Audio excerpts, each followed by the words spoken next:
So, Ms. Roman Nehru, the South African Police Services seized a vehicle that they found at the home of former President Robert Mugabe. Motor yacho is not a police car, but it was fitted with a police siren and white flashing lights, which are only allowed on authorized emergency vehicles. Officers came across the car as it was leaving the premises while they were returning to continue searching for a missing firearm. The vehicle had 3 occupants inside, 2 men and 1 woman. Police stopped the car and later seized it as part of their ongoing investigation. Chatunga Kunzi, he has been moving around with blue lights for a long time, and there was an incident last month on Rivonia Road where he was in a road rage incident and he put his blue lights on and akabva atorowa vanhu vanga vari papo ndobva avatorera mafoni and he ran away, which is another crime as well. What I know is my private securities, they are allowed to have white lights, and if everything is in order, there won't be a case. But Sairini Manjanzi Pamba ni Sairini Mapurisa, I don't know about that. But ndofunga imotikari inoshandiswa neve security vake. I'm not so sure. Iwana Batista, I think ndo motikari dzavanoshandisa. Batista security akasvika nezuro, first person kusvika achindafonerwa. I think kuti pamwe ndo vanoshandisa motikari dzacho. Hopefully motikari dzacho idzodzo dzine mapepa akakwana. My question now is, who were the 3 occupants vangwari motikari macho and vaitsvage chipa crime scene vaitsvagei? Because yanga yatova crime scene since yesterday in the afternoon.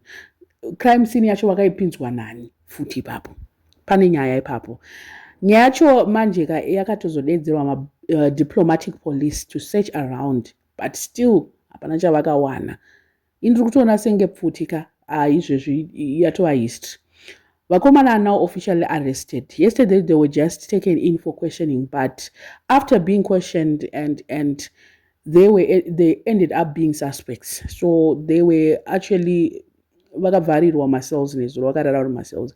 Apparently in the garden boy, not guard. News yakatozocorrecta vakati no. At first they had kuti is a guard. Ini ndakatombozvibvunza ndikati ko guard wacho yanga asina pfuti.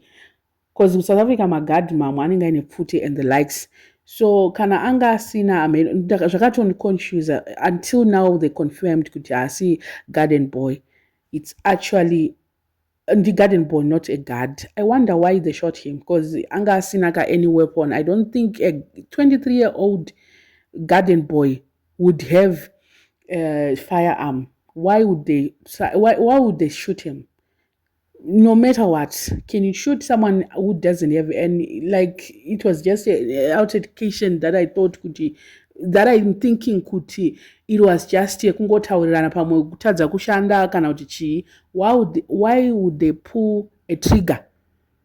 Unless mkomana uyu paine zvaanoziya o zvaakaona, I don't know. Handiziya hangu kuti vaida kuchaya kunyatsoita sei chaizvo nagarden boy uyu. So divers were also called to search swimming pool nezuro. No stone was left unturned, but still put havasikuiwana ndo pane nyaya. And pane shamwari yachatunga, best friend mukongolese.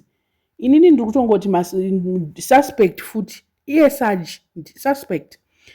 Mukomana uyu ari kunzi best friend, vanomuziva ngendise picture yake panapa. Vanomuziva mukomana uyu nguva yaJinimbi kuInstagram achidanana naNjuzu. If you remember my live aitika Njuzu wa Hell Commander, Njuzu kudana Hell Commander kudana Miss Shali PA wa Jinimbi. Mazuva Instagram yo ichinakidza singamboite. Saji uyu akadana Njuzu for a very long time pakazoitika vakazonetsana, akauya akafumura akaita malive akafumura Njuzu singatomboita kanzi Njuzu impavha, Njuzu azoita sei, Njuzu akataura zvakawanda naSaji uyu.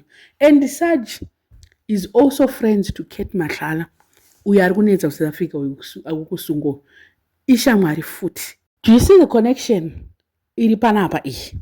And most probably vanofana kuita take in for questioning iye Batista naSaji. Vanofana kumbovatora kuti ndo vakatanga Batista akabvunzwa panews zvikanzi koyourani zvikanzi security kuri kutsvage ndafonerwa nanachatunga kuti mhanya kunoko. Vanhu vaivo ndofunga vakatoita dhiri ravo mapurisa asati atombouya zvinhu zvika ameno. Panyaya yepfuta apa ndo panetsa, and I don't think kuti pfuti vachaiwana zvavo. And kuri kunzi vaiwana they will charge him with illegal possession of a firearm ndozvavari kunyatsoda chaizvo but semaonero andiri kuita zvangu ndezve itori illegal ndochokwadi the firearm is illegal and also futi iyi inogona yakakomita mamwe crimes inogona iri linked kune mamwe crimes ndo zvimwe zvinogona kubuda panyaya dzese idzodzo dzinenge I don't know but I'm just assuming kuti why futi yabva yatoshayika. I mean, if they are going to use cartridge actually, would they find more things out of it? I don't know. And this young kuti cartridge yacho ichabatsire chi. And mukomana yarkunzi akashudwa. It was just one shot, but akashudwa outside achitomhanya. Ndopa akashudwa outside the gate. Ndopa vanga vakumuterere chi. Handizivi kuti angaoneka kana kuti chi handizivi hangu. Vaida mupedzisa vaida kuita seko. They were like kuti futi inonzwika.